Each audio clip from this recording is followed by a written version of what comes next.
Olá, turma! Vamos dar início então a mais uma das nossas aulas.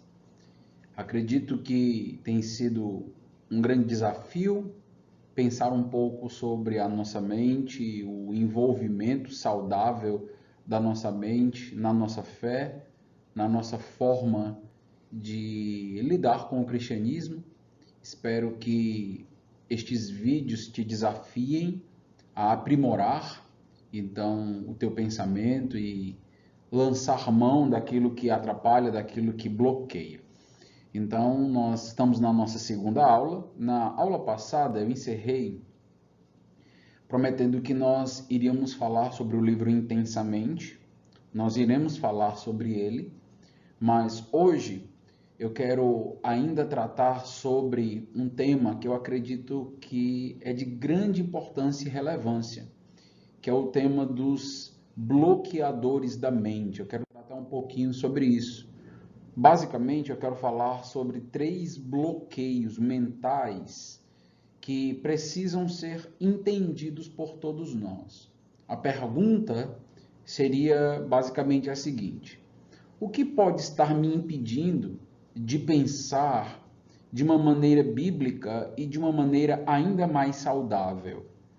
O que pode estar impedindo que eu faça as conexões devidas, que o meu pensamento ele seja um pensamento coerente, um pensamento consistente, um pensamento principalmente bíblico, de acordo então com a nossa profissão de fé?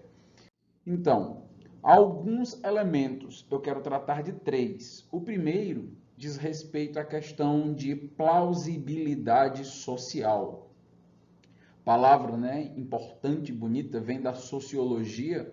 Nós iremos inclusive mencionar o detentor, né, o autor desta terminologia. E o que nós queremos dizer então com plausibilidade social, ou com a ideia de que a plausibilidade social interfere diretamente na nossa forma de pensar? Então, nós temos uma tendência forte de então seguir outras pessoas. É o que nós normalmente definimos como efeito manada, efeito rebanho e coisas desse tipo, né? O nosso cérebro, a nossa mente, ela teima conosco e ela luta por fazer prevalecer a ideia de que milhares ou milhões de pessoas, ou a maioria, não pode estar errada. Então, nós acabamos numa tendência de entrar em crise e duvidar do que nós já sabíamos quando o nosso pensamento ele se depara, então, com pessoas que pensam de maneira diferente. Então, elas estão de acordo com uma determinada maneira de pensar e de estruturar a visão, e nós estamos ali e somos minoria dentro de um contexto.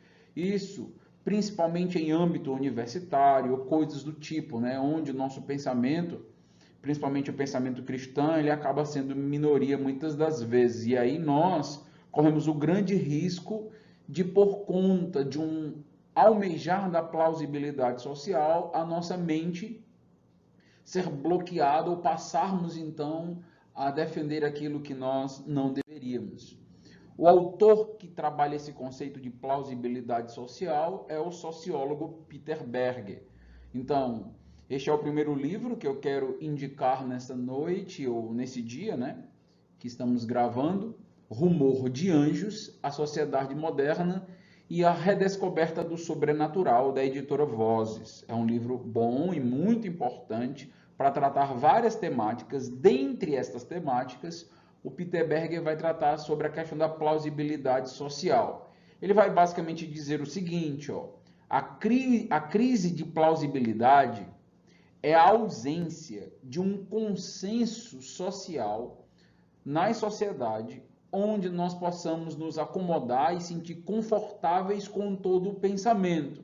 Então, quando nós estamos dentro de um contexto onde não há um consenso de pensamento como o nosso, ou o consenso de pensamento é divergente do nosso, a maioria pensa de maneira diferente, nós nos sentimos desconfortáveis, nós não conseguimos nos acomodar com aquela forma de pensar.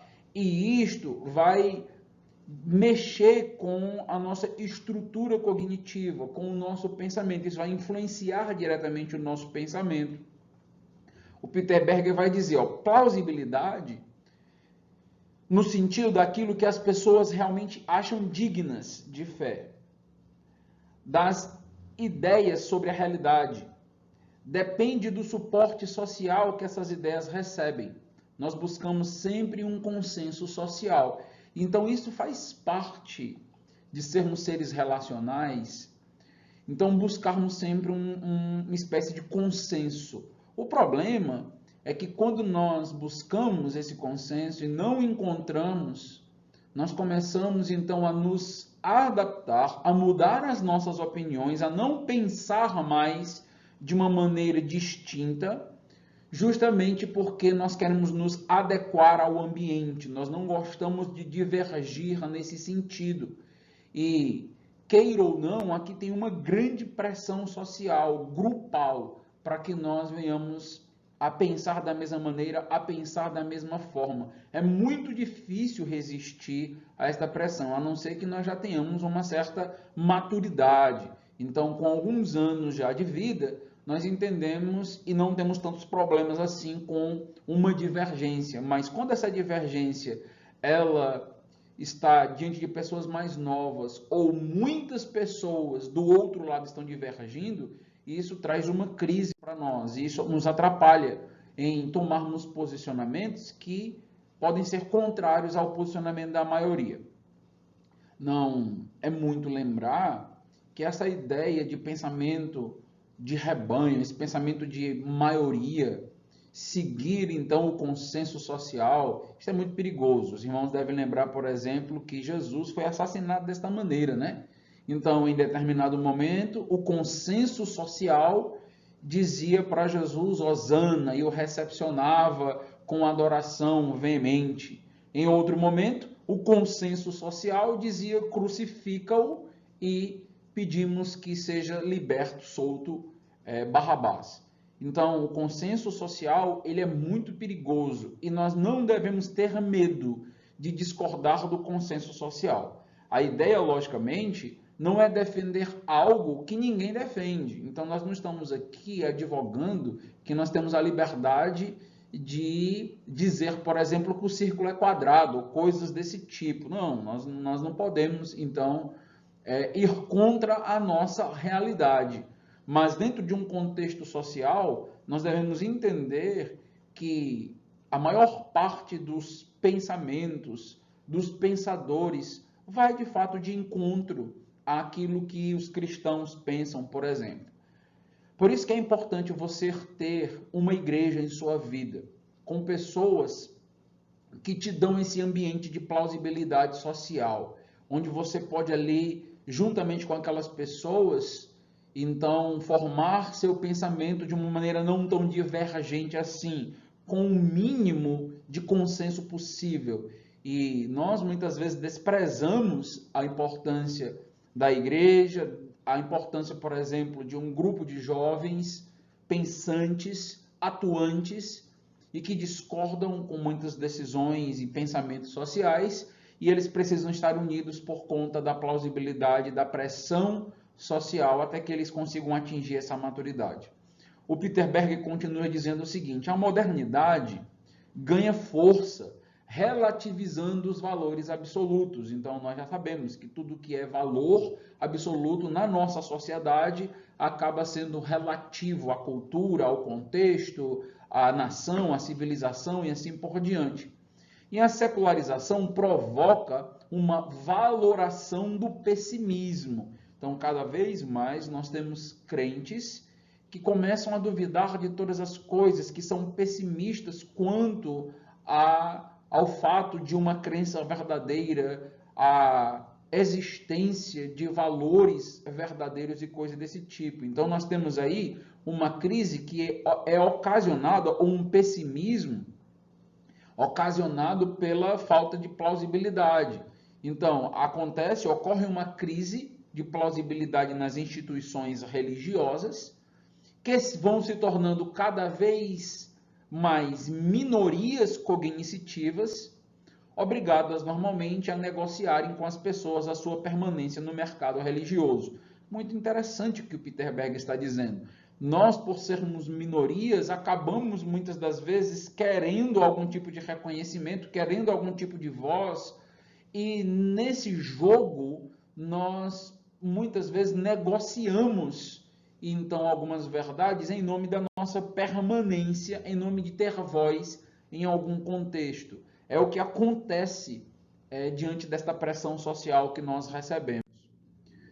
O Peter Berger ele vai sintetizar a ideia da plausibilidade da seguinte maneira: o indivíduo moderno existe numa pluralidade de mundos, migrando de um lado a outro. Então, um contexto de pluralidade, que nós não temos mais como fugir desta diversidade de pensamentos. E ela não é danosa por si só. Ela provoca, ela gera diálogos. Os diálogos são importantes para a nossa maturidade e até para corrigir pensamentos equivocados que temos. Então, é muito importante isso. Mas essa pluralidade, ela faz com que muitos comecem a migrar de um lado para o outro e comecem a trafegar entre estruturas de plausibilidade rivais e muitas vezes até contraditórias, cada um sendo enfraquecido pelo simples fato de uma coexistência involuntária com outras estruturas de plausibilidade. Em outras palavras, nós nos deparamos com estruturas de pensamentos em outras pessoas, correntes de ideias, quer seja filosófica, psicológica, social, econômica e assim por diante. E essas correntes, elas acabam muitas das vezes indo de encontro ao meu pensamento, indo de encontro àquilo que eu acredito. E somente a existência destas outras correntes e pensamentos já me leva a uma crise. E quando essas correntes, elas têm a maioria dos adeptos, a maioria dos meus amigos, a maioria dos meus professores e coisas desse tipo, então eu tenho ali, eu estou dentro de um contexto onde vai ser muito difícil a sobrevivência do meu pensamento. Além dos outros significantes que confirmam a realidade, há sempre e em todas as partes aqueles incômodos refutadores descrentes, talvez o incômodo moderno por excelência. Então, o pensamento descrente, o pensamento completamente secularizado, que não crê em nenhum tipo de fé, nenhum tipo de religião, e nós nos deparamos com essa outra estrutura.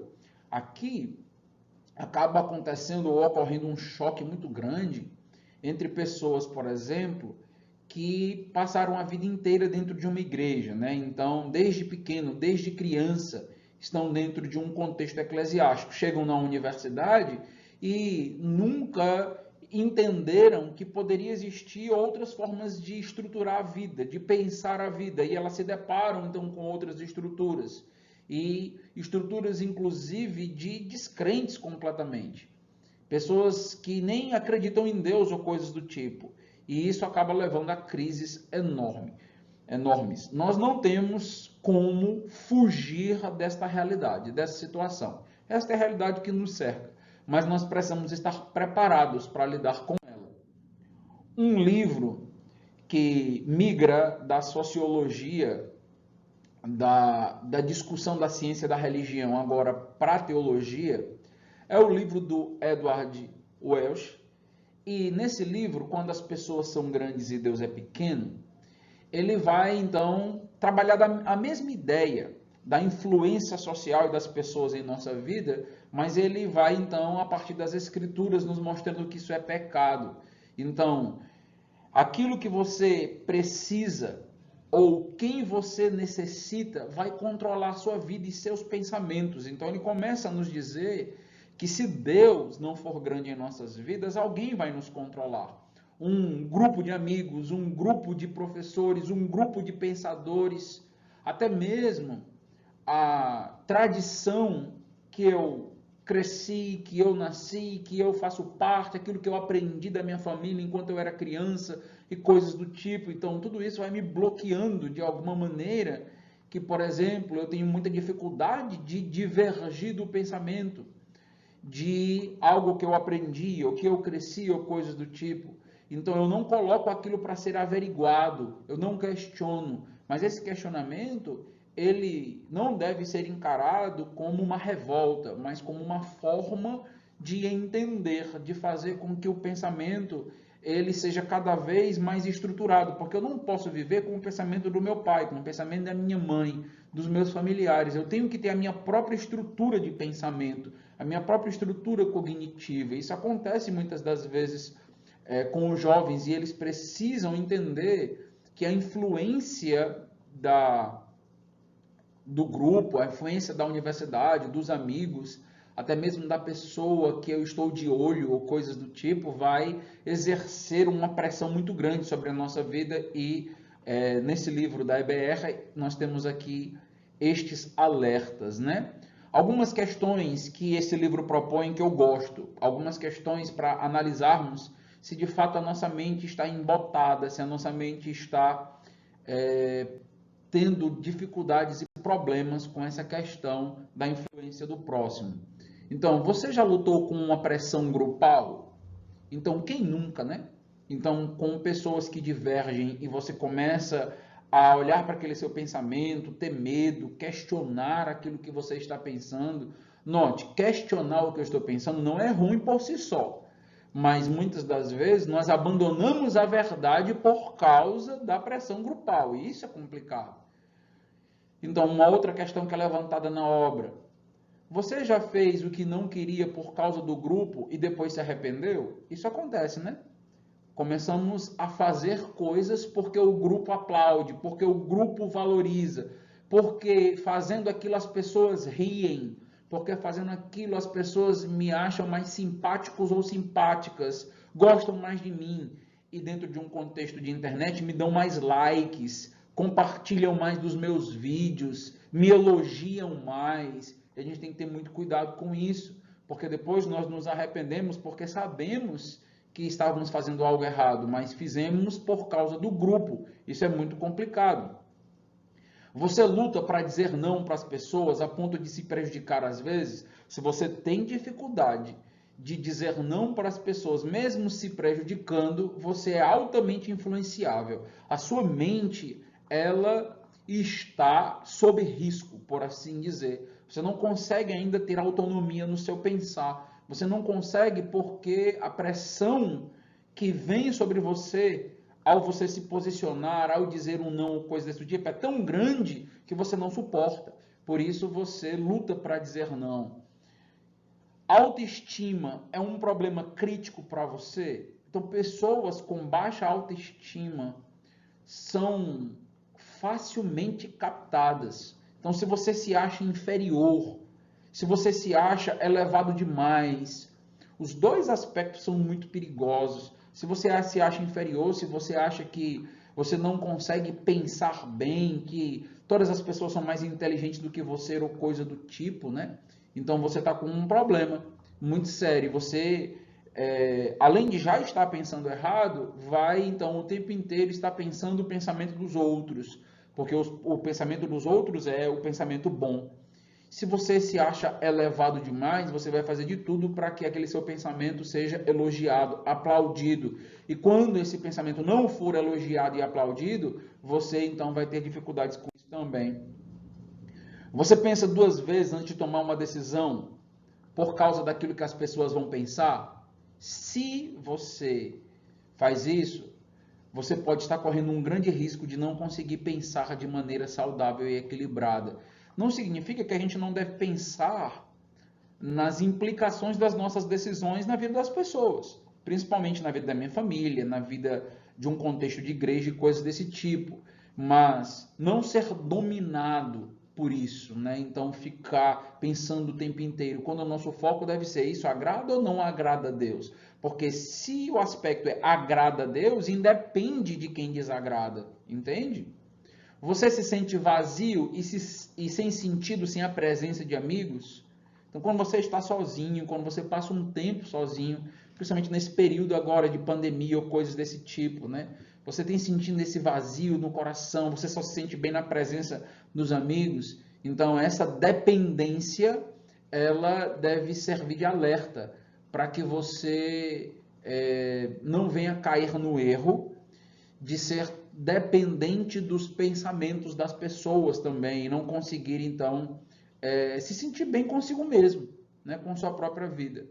Você fica envergonhado facilmente? Um problema muito sério. Porque se você fica envergonhado facilmente, se você se importa muito com o que as pessoas vão achar daquilo que você pensa, daquilo que você diz, se uma risada quando você fala te abala completamente, totalmente, isso é um problema muito sério. Você nunca vai conseguir independência e ter, de fato, uma mente que pensa de modo saudável e que vai glorificar realmente a Deus.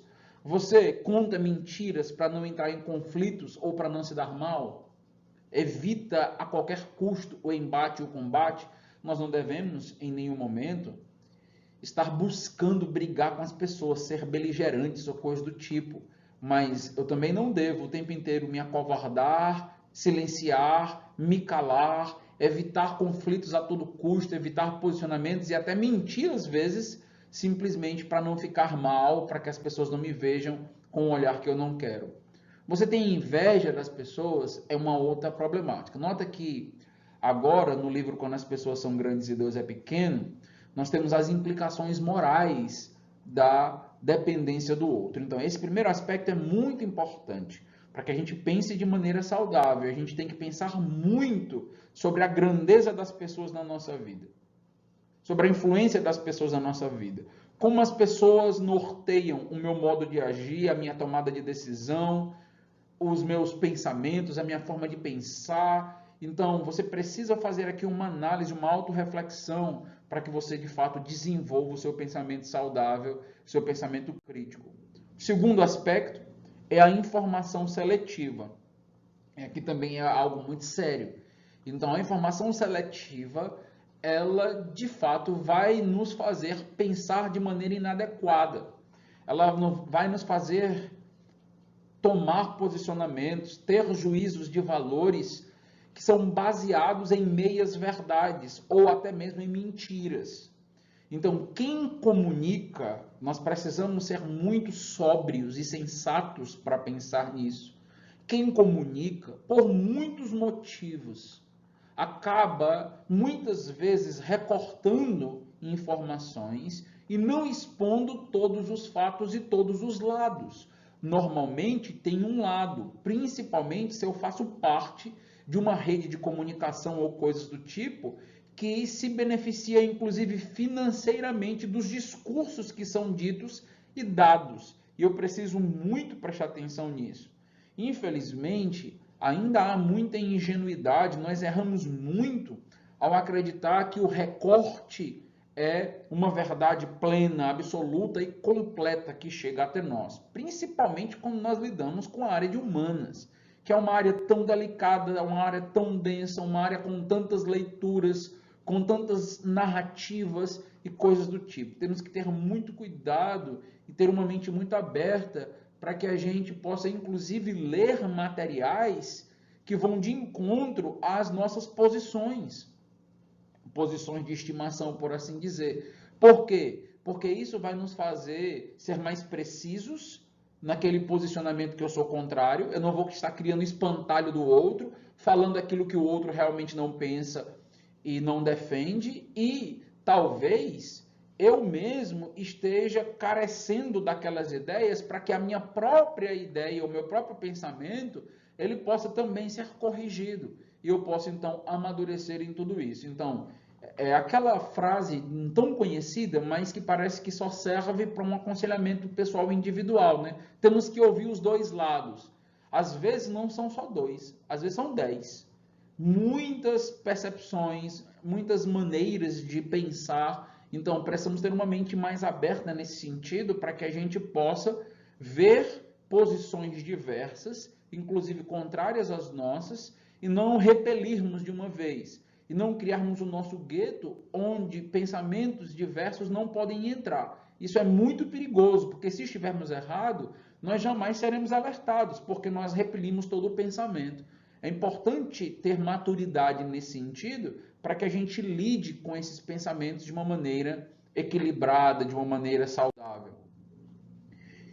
Tem um livro muito bom chamado A Desgraça do Ateísmo na Educação, e eu indico, principalmente se você é da área da educação, que você possa ler esse material, vai te ajudar bastante. E em relação às escolas e universidades, nós vamos ter alguns apontamentos aqui importantes. Primeiro, há no debate de ideais brasileiros, há no debate de ideais brasileiros, uma real confusão entre neutralidade e objetividade. Então aqui é muito importante, o autor ele gasta bastante tempo nisso aqui. Então, neutralidade não é objetividade. Então, não é porque eu sou objetivo é que eu sou neutro. Então, neutralidade basicamente não existe, porque nós somos afetados pela nossa família, por nossas crenças, pelo nosso país. Então, nós somos afetados pelo contexto que nós vivemos em termos de classe econômica e tudo isso. Nós somos, não podemos simplesmente achar que nós temos como transcender toda a nossa realidade. Nós não transcendemos a nossa realidade. Nós falamos a partir da nossa realidade. Isso de fato, precisa ser sempre entendido. Não significa que não tem objetividade, que a gente não atinge a verdade. Então, tenha cuidado com essa confusão que acontece. Com efeito, é impossível conceber um professor, por exemplo, ou mesmo uma simples exposição neutra de qualquer tema concebível. A objetividade, por sua vez, é uma questão não somente metodológica, mas também virtuosa, isto é, fundamenta-se na honestidade, sinceridade e amor pela verdade. Então aqui tem um ponto, mais uma vez, importante, que é a questão da ligação entre verdade e caráter, verdade e honestidade, como nós vimos também no primeiro aspecto, quando nós precisamos pensar nosso coração, pensar nossas atitudes, porque nossas atitudes, nossas tomadas de decisão, por conta de influência, elas não nos permitem pensar. Da mesma maneira, nós precisamos pensar agora sobre essa questão daquilo que a gente aprende, daquilo que a gente escuta, daquilo que a gente ouve. Não afirma um ponto de vista imparcial quem está ensinando ou trazendo algum conceito, ou uma perspectiva suprapessoal. Porque isso seria uma contradição. Eu não tenho como ser suprapessoal, eu não tenho como deixar o meu eu para falar lá de fora. Não tenho como abandonar a mim mesmo. Mas é o que muita gente tenta fazer, né? Então, que transcenda as querelas intelectuais, ideológicas e partidárias. Então, nós estamos envolvidos nisso, quer queiramos, quer não. Então, não tem como a gente fugir desta ideia. Então, a partir do momento que a gente vai amadurecendo, a gente vai percebendo mais esse tipo de influência em nossas vidas. Então, até mesmo a profissão dos meus pais me influencia diretamente no tipo de pensamento econômico que eu terei, na forma de estrutura social. Então, não tem como se isentar completamente deste aspecto aqui. Então, temos que ter muito cuidado com esse tipo de alegação que é dado o tempo todo para nós, né? Então, sim, o professor ele está ali para nos dar informação, mas quando o professor nos dá informação e ele coloca aquela informação dentro de um contexto, então aquilo já está sendo criado um cenário. Então, fatos são fatos, mas como nós lemos aqueles fatos? Esse é o problema. Então, algo aconteceu, certo? Mas os olhos de quem narra, os interesses de quem narra e coisas desse tipo sempre estão em jogo, sempre estão em voga. E o fato está lá, mas a estrutura, o plano de fundo que vai ser criado para colocar aquele fato, então isso precisa ser percebido por nós. Nisso torna-se evidente a importância da ética subjacente na prática educacional. sua fonte moral e sua religião necessariamente permeia todo o seu ensino. Então, por mais que alguém advogue, por exemplo, ser ateísta, ele vai trabalhar isso no livro, aqui eu não falo de Deus, essa já é uma postura religiosa. Você já está falando de Deus, você já está dizendo que Deus não existe, você já está lendo o mundo criado por Deus de uma maneira a isentar Deus. Essa não é uma postura neutra, é uma postura religiosa também. É um ponto de partida onde você está falando de Deus. Dizer que Deus não existe é falar de Deus. Então, nesse sentido, ou eu chegarei à verdade porque Deus não existe, ou eu chegarei à verdade porque Deus existe. Mas os dois pontos de partidas são pontos religiosos nesse sentido. Existem dois livros, eu vou citar dois, mas existem até mais. Então, do Chomsky, né? Então, do Noam Chomsky. Então, mídia, propaganda política e manipulação, e o outro, a manipulação do público. Então, você pode encontrar esses livros e eu aconselho você a ler os livros. Então, lê com aquele senso crítico, você não vai concordar com todos os posicionamentos, certamente. Mas alguns dos alertas são importantíssimos, algumas das estratégias que vão ser mencionadas. Então, deixe-me citar algumas aqui. Primeiro, a estratégia da distração. A ideia do Chomsky é nos alertar que nós somos manipulados pelo nosso próprio celular, nós somos manipulados pelas nossas redes sociais e principalmente por mídias oficiais, por assim dizer, mídias pagas, profissionais da mídia. Então, nós precisamos entender porque isso acaba, queiramos ou não, interferindo na nossa maneira de pensar. Então, o primeiro ponto é uma estratégia da distração que acontece nesses meios. O que seria isso? Então, consiste em desviar a atenção do público dos problemas importantes, mediante a técnica do dilúvio ou inundações, de contínuas distrações de informação insignificante. A estratégia da distração é igualmente indispensável para impedir ao público de interessar-se pelos conhecimentos essenciais. A proposta é manter a atenção do público distraída, longe dos verdadeiros problemas, cativada por temas sem importância real. A mídia, diante da chuva de informação ou informações, nos faz confundir o que é importante com o que é banal. Então, note as sequências, por exemplo, de notícias. Então, nós estamos diante de um noticiário, por exemplo, e a própria sequência de notícias que nós encontramos ali são programadas e intencionais, estruturadas. Alguém pensou naquela sequência, ela não está ali por acaso. Quando a gente assiste o jornal, parece simplesmente que são várias notícias que estão ali, mas não é bem assim. Então, o momento em que aquelas notícias aparecem e acontecem, então isso tem uma intenção por trás. Então, a gente precisa perceber que a nossa mente muitas das vezes é preparada para que a gente chegue a uma determinada notícia e culpe alguém. Por quê? Porque tudo é feito de uma maneira, então notícias, notícias, notícias, a ponto então de uma notícia simples ser dada e a gente diz, opa, então aqui o problema. Então nós fomos já manipulados e levados até aquele momento ali. Às vezes notícias sérias são então colocadas ao lado de notícias completamente banais. E aí a gente às vezes não nota.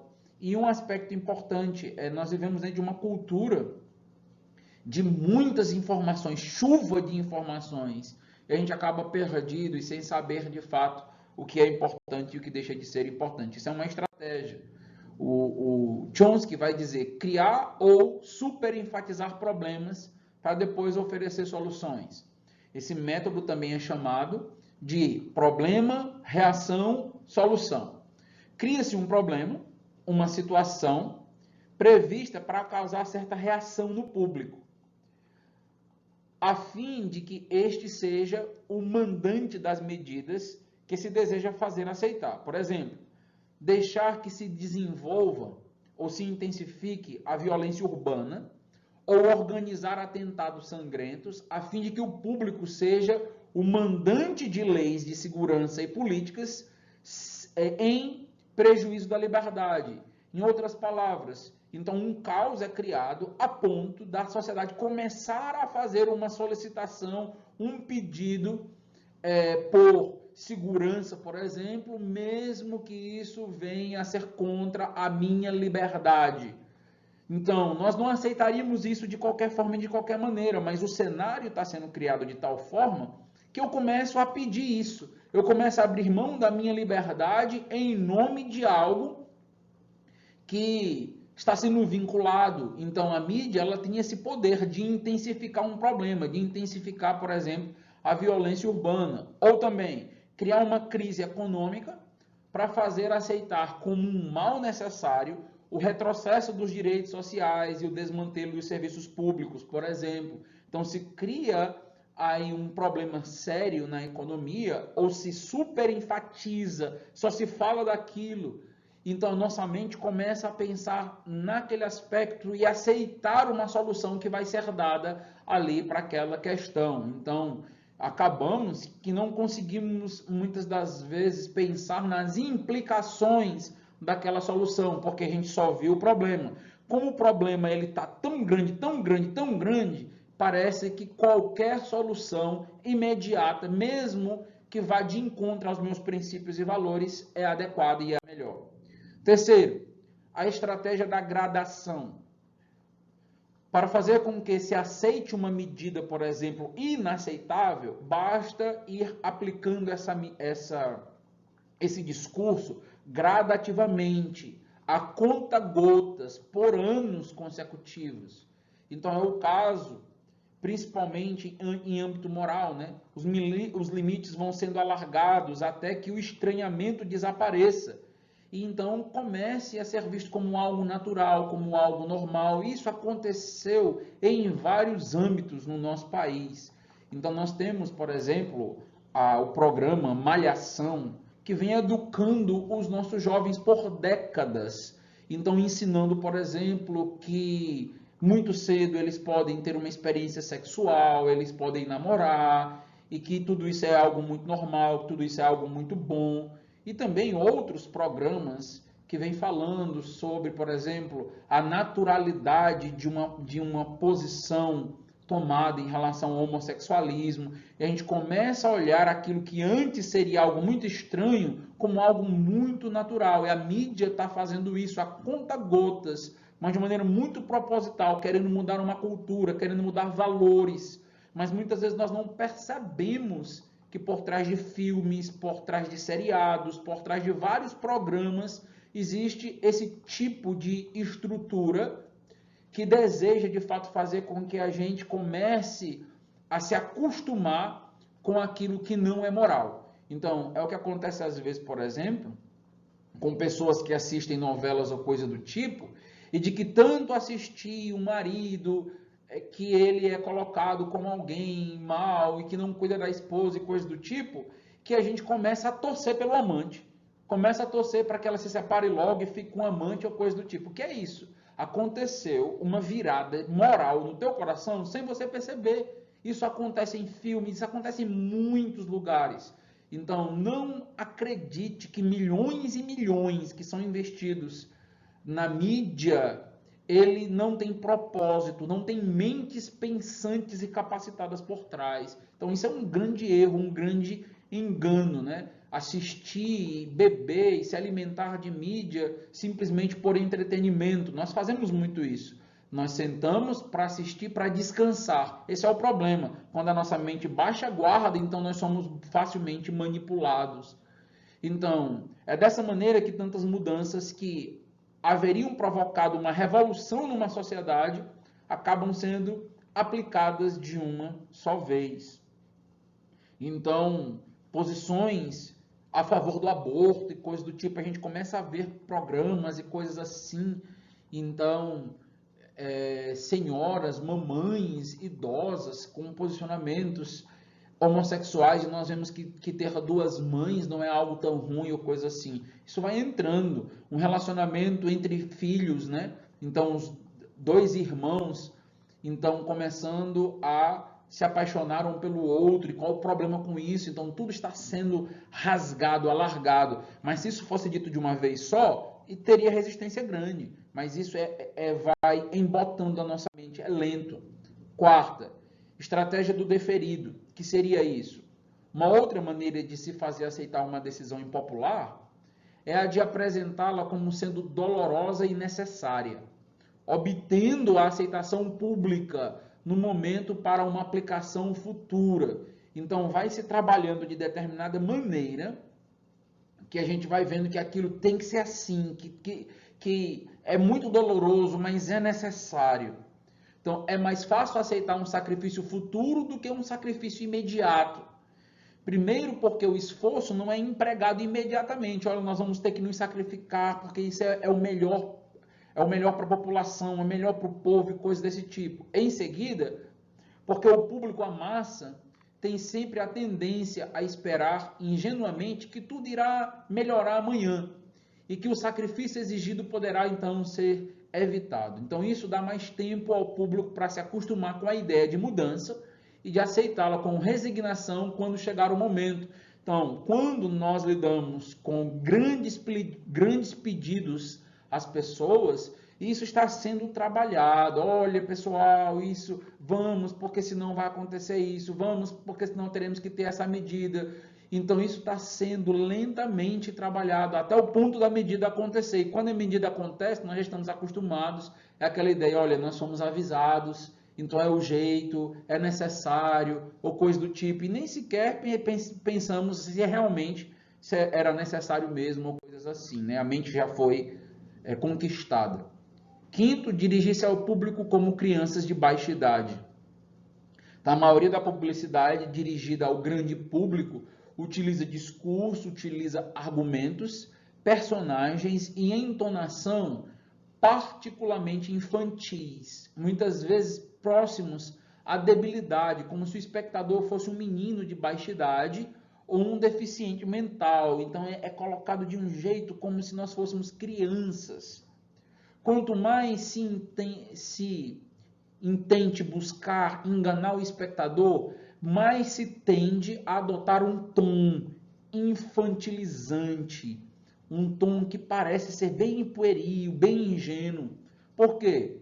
Se você se dirige a uma pessoa como se ela tivesse a idade de 12 anos, ou ao menos, então, em razão dessa sugestão, estamos sendo sugestionados, nós tenderemos, com certa probabilidade, a uma resposta ou reação também desprovida de um senso crítico, como a de uma pessoa de 12 anos ou menos de idade. Nós somos tratados como se fosse uma criança e não percebemos a maneira, a forma, a indução, a sugestão. Então nós reagimos como? Nós reagimos da mesma maneira, com uma dependência. Nós perdemos o nosso senso crítico. Então a nossa adultização, por assim dizer, a nossa autonomia no pensar. Então isso vai acontecendo sem que a gente perceba, é uma estratégia psicológica. Sexto, utilizar o aspecto emocional, muito mais do que a reflexão. Isso aqui é comum demais, né? Discursos que tocam o coração, discursos emocionalistas ou coisa do tipo. Fazer uso do aspecto emocional é uma técnica clássica para causar um curto-circuito na nossa análise racional e, por fim, ao sentido crítico dos indivíduos. Além do mais, a utilização do registro emocional permite abrir a porta de acesso ao inconsciente para implantar ou enxertar ideias, desejos, medos e temores, compulsões ou induzir comportamentos.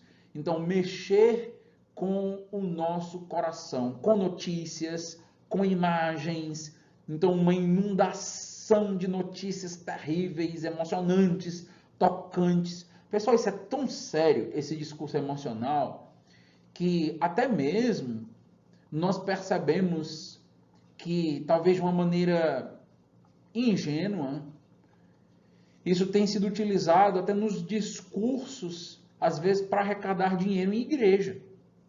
Então, quando se deseja, por exemplo, ajudar um missionário, e se esse missionário ele for carente, ou ele tiver abandonado muita coisa para ir para aquela obra, for para um campo pobre, passar dificuldades ou coisa do tipo, então o nosso coração, ele mexe muito mais, né? Não é assim? Mostrar a pobreza daquele lugar e tudo mais. Quando chega um outro missionário que quer ir para um lugar mais desenvolvido, a gente já desconfia. Ah, tá querendo ir para lá por quê? Então, interessante isso, porque o discurso emocional, ele está inclusive nos púlpitos, nas igrejas. Então, as pessoas choram, as pessoas são induzidas às lágrimas e coisas desse tipo. Temos que ter muito cuidado, porque quando isso acontece, então isso bloqueia automaticamente a minha mente. Sétimo, manter o público na ignorância e na mediocridade. Aí nós já sabemos que este é um aspecto muito comum. Fazer com que as pessoas sejam incapazes de compreender tecnologias e métodos utilizados para esse controle e sua escravidão. Por exemplo, a qualidade da educação deve ser a mais pobre e medíocre possível. Logicamente que não é dito isso, é dito que é a melhor educação do planeta. É o que é dito. O senso crítico, nesse sentido, ele só deve ser despertado se for para ser usado a favor de mim, nunca contra mim. Né? Então, é sempre um senso crítico tendencioso, é sempre um senso crítico contra o outro, despertado para o outro. E nunca eu penso sobre ter um senso crítico para aquele que está me induzindo, para aquele que está me conduzindo. Então, nós vimos até agora dois aspectos, né? Então, externos, não espertos, não, expertos, não. Então, nós vimos dois aspectos externos, relacionamento social e mídia, né? Eu quero encerrar, sei que o vídeo já está um pouquinho longo, mas é importante, pensando um pouquinho em um quesito interno, que aqui é um quesito muito bíblico, e eu quero que você perceba isso aqui, para que a gente consiga, de fato, pensar de forma bíblica e saudável. Então, é o bloqueio religioso emocional. Então, nossos valores, nossos amores, nossos ídolos controlam a nossa forma da gente pensar. Então, aqui já mostra que nós não somos neutros, porque todos nós somos adoradores por excelência. E acabamos tendo ídolos, muitas vezes, que substituem o Deus verdadeiro. Isso toca diretamente às nossas emoções, ao nosso centro emotivo. Nós deixamos de pensar de forma saudável quando alguém mexe com os nossos valores, com os nossos ídolos. E isso faz com que as nossas emoções despertem sentimentos como ódio, rancor, medo, pânico.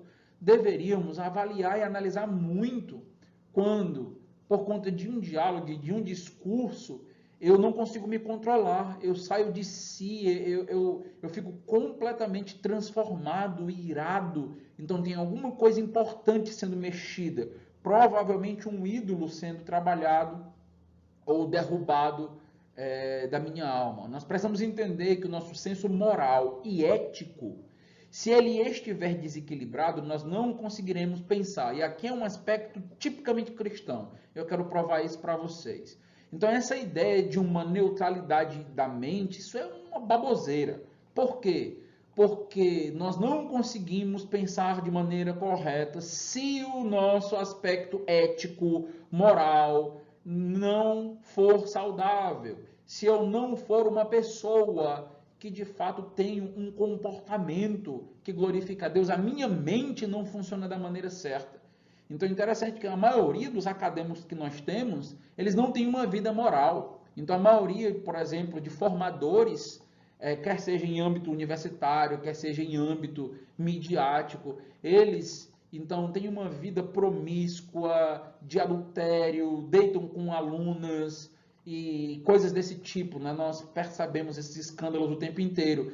E ainda damos a eles a pecha de que são grandes acadêmicos. A Bíblia, ela vai nos mostrar algo revelador aqui. Eu preciso da sua atenção agora. No livro do John Piper, chamado Pense, esse livro é importantíssimo. Estou dando algumas obras, bases, para que você possa estar lendo e meditando. Ele vai citar o texto de Mateus 16, versículos de 1 a 4, que diz o seguinte, ó: aproximando-se os fariseus e os saduceus, tentando, pediram-lhe que lhe mostrasse um sinal vindo do céu. Ele, porém, lhes respondeu: chegada a tarde, dizeis, haverá bom tempo, porque o céu está avermelhado. E pela manhã, hoje haverá tempestade, porque o céu está de um vermelho sombrio. Sabeis, na verdade, discernir o aspecto do céu, e não podeis discernir os sinais dos tempos? Uma geração má e adúltera pede um sinal, e nenhum sinal lhe será dado, senão o de Jonas, e deixando-os, retirou-se. Jesus afirmou sobre eles: sabeis, na verdade, discernir o aspecto do céu. Nós vimos que eles pensavam, que eles conseguiam raciocinar sobre as questões naturais. Em outras palavras, vocês sabem como usar os olhos e a mente para tirar conclusões certas no que diz respeito ao mundo natural. Inclusive, o John Piper vai mencionar, né? Eles fazem silogismos e conclusões bem acertadas. Por que eles não podiam, então, usar essas mesmas capacidades para interpretar os sinais dos tempos? Não é interessante isso? É isso que Jesus está dizendo. Por que vocês não fazem isso para entender as coisas espirituais? O que estava errado?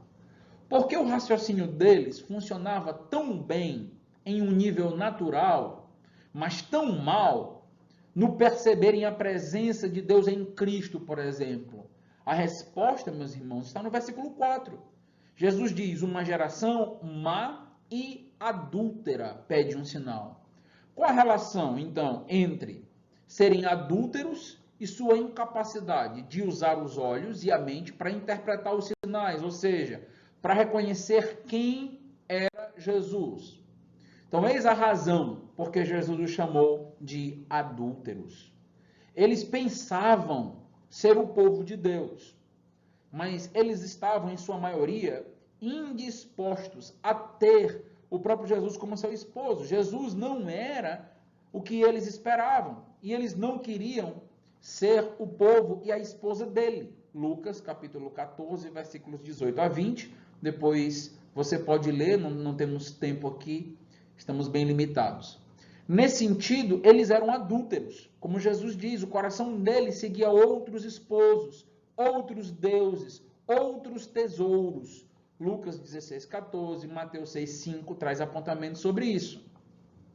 Eles tinham um caso de amor permanente com o louvor dos homens, Mateus 6 e 5, com o dinheiro, com o tesouro, Lucas 6, 14, e o ego, Lucas 18, 9. Nesse sentido, eles eram espiritualmente adúlteros, havia um problema moral neles, eles estavam apegados às coisas deste mundo, criando deuses, eles estavam casados nesse sentido com outros, ou se relacionando com outros, aqui descrevendo um adultério. A explicação básica da falta de raciocínio deles era: vocês são adúlteros, vocês são maus. O coração mau corrompia os poderes racionais deles. Preste atenção nisso. A minha vida moral corrompe a minha mente. Nós precisamos entender isso, porque diante disso nós olhamos e dizemos: por que então que a plausibilidade social não é tão relevante para mim? Por quê? Porque as pessoas, elas estão pensando a partir da sua natureza, a partir da sua maldade. Elas não estão pensando de maneira neutra, elas pensam a partir de seus valores, de seus amores, de seus ídolos. Nós precisamos entender isso o quanto antes. E a maioria dessas pessoas não reconhece Jesus como Senhor, nunca quebrantou o seu coração. Por isso o pensamento delas é um pensamento muito comum. Por quê? Porque os ídolos são comuns, elas compartilham de uma religiosidade falsa. Jesus, ele não é o único nas Escrituras a ver como o pecado corrompe o pensamento. Isso foi, por exemplo, o que o apóstolo Paulo disse sobre os homens caídos. Efésios 4,18, olha o que é dito: obscurecidos de entendimento, olha aí, obscurecidos, eclipsado o entendimento, alheios à vida de Deus, por causa da ignorância em que vive, pela dureza do coração. Está percebendo? Mente embotada, por causa da dureza do coração. Coração afetando diretamente a minha mente, a minha forma de pensar. Em outras palavras, no âmago da irracionalidade humana, obscurecidos de entendimento, e no âmago da ignorância espiritual, a ignorância em que vivem está então a dureza de coração. Ou seja, o nosso coração egocêntrico deturpa nossa razão ao ponto de não podermos usá-la para obter inferências verdadeiras do que realmente existe. Isto não apenas no aspecto dos descrentes, viu?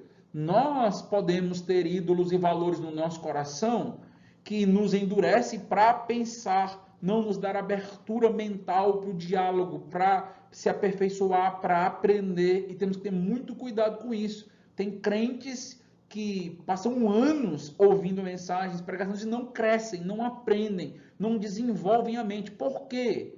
O problema não é falta de cognição, de habilidade intelectual. O problema é coração.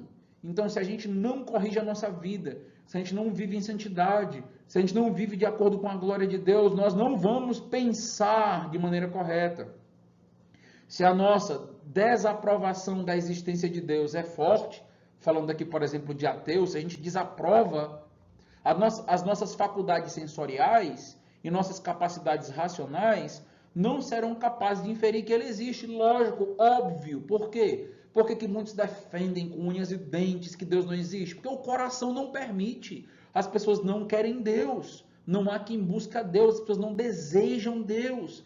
E, logicamente, que a mente delas vai, então, estar a favor do desejo delas. A mente, ela acaba sendo subserviente aos nossos maiores desejos. E se alguém não deseja que Deus exista, por exemplo, porque quer viver do seu jeito e nunca vai querer prestar contas com Deus, então a melhor coisa a se fazer é eliminar Deus e usar toda a mente para que isso aconteça. Em 2 Coríntios 3,14, Paulo disse que a mente está embotada. Interessante isso, né? Então há como se fosse uma nódoa, há como se fosse uma cobertura, um véu na mente que não deixa com que a gente pense. Em 1 Timóteo 6,5, ele chamou a mente de uma mente pervertida.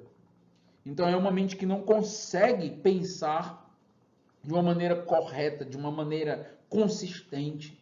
Em Romanos 1,21, é um dos textos que eu mais gosto, Paulo diz que o pensar se tornou nulo.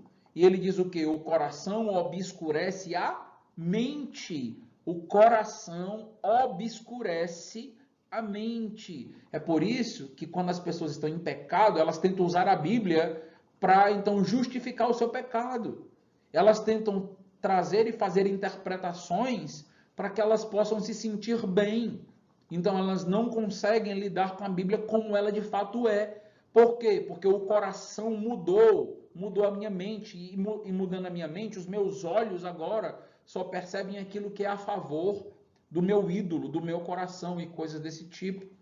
Em outras palavras, a injustiça danifica a nossa capacidade de pensar. Nós poderíamos ter outros textos, por exemplo, 2 Timóteo, capítulo 3, versículo 8, capítulo 4, versículos 2 e 4, o próprio livro de Romanos, né? No capítulo 3, quando ele diz, não há quem entenda.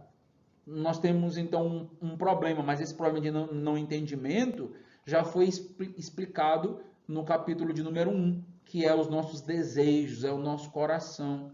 Então, a corrupção de nosso coração é a fonte mais profunda de nossa irracionalidade. Muitas vezes é dito, quando vocês chegam na igreja, vocês deixam de pensar, há uma lavagem cerebral que acontece. Não é uma lavagem cerebral, mas é uma mudança no nosso coração, e a partir da conversão nós começamos a ter o nosso caráter completamente transformado, os nossos valores transformados, os nossos desejos da alma são transformados, e a partir desse momento nós conseguimos olhar de uma outra maneira. Então, esses três aspectos que nós mencionamos, eles nos dificultam bastante, temos que ter muito cuidado. Dois aspectos externos, os nossos relacionamentos, cuidado com suas amizades, cuidado em valorizar muito a opinião de um grupo, a opinião de pessoas que inclusive nem conhecem a Deus, nem amam ao Senhor. Não é que elas nunca possam estar certas, elas estão certas muitas das vezes, por causa da graça comum na vida delas, por causa da imagem de Deus, mas elas não conseguem pensar totalmente reto. Por quê? Porque a mente está obscurecida, é o que a gente está vendo aqui. Um segundo aspecto que a gente viu é cuidado para não ser massa de manobra, e saiba que isso não é algo que não existe. Então, todos produzem livros e materiais com o intento de trazer influência, quer seja boa, quer seja ruim. Eu estou trazendo esse material com um propósito, eu tenho aqui intenções. Então, todos nós fazemos, trabalhamos, escrevemos. Eu escrevi 2 livros com intenções. Todos nós fazemos isso. Alguém que produz um filme, alguém que produz um jornal, uma série, coisa assim, tem intenções. E a gente precisa estar muito alerta para isso, porque tudo aquilo que eu mencionei ali, todos aqueles trajetos para que a nossa mente seja bloqueada e nós não conseguimos pensar, estão em jogo. Se formos uma geração adúltera que ama o erro, e nós temos isso, estamos vivendo diante de uma geração completamente corrupta, que não ama Deus, como C.S. Lewis diz, homem sem peito, né? Centrada no homem, mais do que a verdade que exalta Cristo, nós perderemos a capacidade de pensar as coisas de Deus. Quem não ama a Deus não pensa da maneira correta. Eu vou, inclusive, trabalhar mais sobre isso depois, que é o texto que nós estamos mencionando tanto aqui no nosso curso. Amar a Deus com o entendimento. Tem implicações diretas sobre isso aqui. Pode até, inclusive, já pensando sobre isso.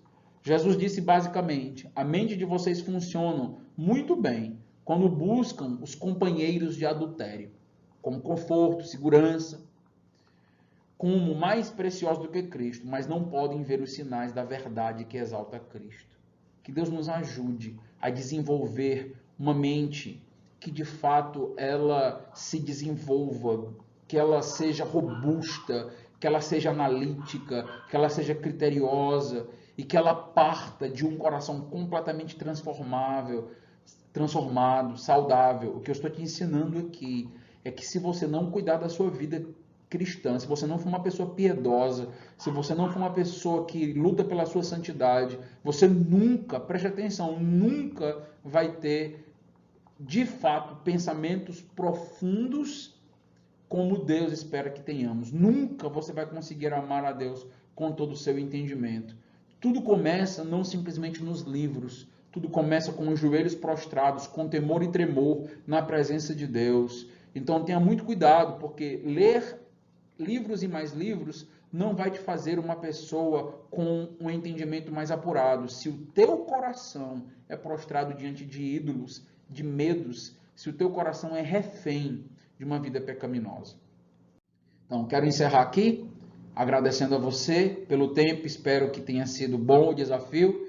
Próxima semana, se Deus quiser, temos a nossa terceira aula. Deus abençoe, até a próxima.